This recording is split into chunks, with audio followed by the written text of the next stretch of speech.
Chapter 20 of Memory: How to Develop, Train, and Use It. Memory: How to Develop, Train, and Use It, by William Walker Atkinson. Chapter 20 General Instructions.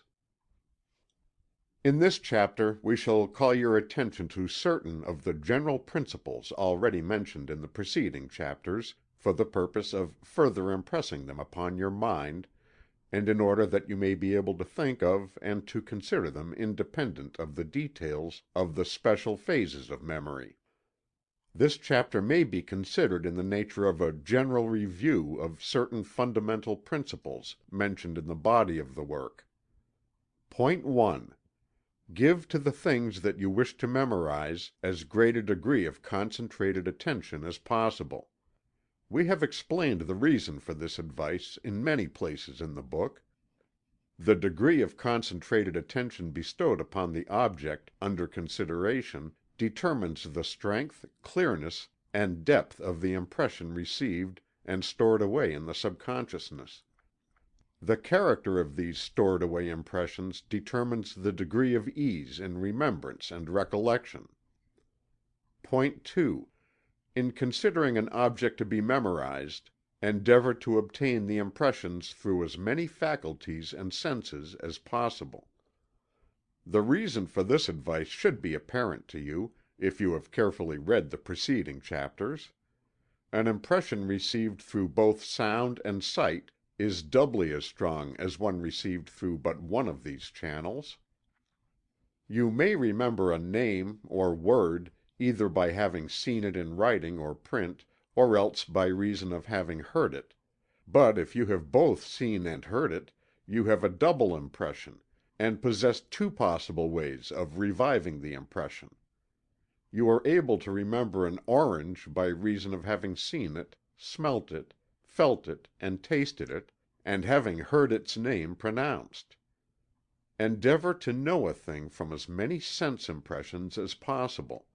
Use the eye to assist ear impressions, and the ear to assist in eye impressions. See the thing from as many angles as possible. Point 3. Sense impressions may be strengthened by exercising the particular faculty through which the weak impressions are received. You will find that either your eye memory is better than your ear memory, or vice versa. The remedy lies in exercising the weaker faculty so as to bring it up to the standard of the stronger. The chapters of eye and ear training will help you along these lines. The same rule applies to the several phases of memory. Develop the weak ones, and the strong ones will take care of themselves. The only way to develop a sense or faculty is to intelligently train, exercise, and use it. Use, exercise, and practice will work miracles in this direction. Point 4. Make your first impression strong and firm enough to serve as a basis for subsequent ones. Get into the habit of fixing a clear, strong impression of a thing to be considered from the first. Otherwise you are trying to build up a large structure upon a poor foundation. Each time you revive an impression you deepen it, but if you have only a dim impression to begin with, the deepened impressions will not include details omitted in the first one. It is like taking a good sharp negative of a picture that you intend to enlarge afterward. The details lacking in the small picture will not appear in the enlargement, but those that do appear in the small one will be enlarged with the picture. Point 5. Revive your impressions frequently, and thus deepen them. You will know more of a picture by seeing it a few minutes every day for a week than you would by spending several hours before it at one time. So it is with the memory. By recalling an impression a number of times, you fix it indelibly in your mind in such a way that it may be readily found when needed. Such impressions are like favorite tools which you need every little while. They are not apt to be mislaid as are those which are but seldom used. Use your imagination in going over a thing that you wish to remember. If you are studying a thing, you will find that this going over in your imagination will help you materially in disclosing the things that you have not remembered about it. By thus recognizing your weak points of memory, you may be able to pick up the missing details when you study the object itself the next time. Point 6. Use your memory and place confidence in it. One of the important things in the cultivation of the memory is the actual use of it. Begin to trust it a little, and then more, and then still more, and it will rise to the occasion. The man who has to tie a string around his finger in order to remember certain things soon begins to cease to use his memory, and in the end forgets to remember the string, or what it is for. There are many details, of course, with which it is folly to charge the memory, but one should never allow his memory to fall into disuse. If you are in an occupation in which the work is done by mechanical helps, then you should exercise the memory by learning verses or other things in order to keep it in active practice. Do not allow your memory to atrophy. Point 7. Establish as many associations for an impression as possible. If you have studied the preceding chapters, you will recognize the value of this point. Association is memory's method of indexing and cross-indexing. Each association renders it easier to remember or recollect the thing. Each association gives you another string to your mental bow. Endeavor to associate a new bit of knowledge with something already known by and familiar to you. In this way, to avoid the danger of having the thing isolated and alone in your mind, without a label, or index number and name, connect your object or thought to be remembered with other objects or thoughts, by the association of contiguity in space and time, and by relationship of kind, resemblance, or oppositeness. Sometimes the latter is very useful, as in the case of the man who said that "Smith reminds me so much of Brown, he's so different." You will often be able to remember a thing by remembering something else that happened at the same place, or about the same time. These things give you the loose ends of recollection whereby you may unwind the ball of memory. In the same way, one is often able to recollect names by slowly running over the alphabet with a pencil until the sight of the capital first letter of the name brings the memory of those following it. This, however, only when the name has previously been memorized by sight. In the same way, the first few notes of a musical selection will enable you to remember the whole air, or the first words of a sentence, the entire speech or selection following it.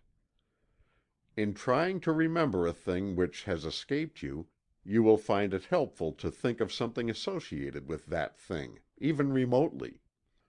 A little practice will enable you to recollect the thing along the lines of the faintest association or clue. Some men are adept memory detectives, following this plan. The loose end in memory is all the expert requires. Any associations furnish these loose ends. An interesting and important fact to remember in this connection is that if you have some one thing that tends to escape your memory, you may counteract the trouble by noting the associated things that have previously served to bring it into mind with you.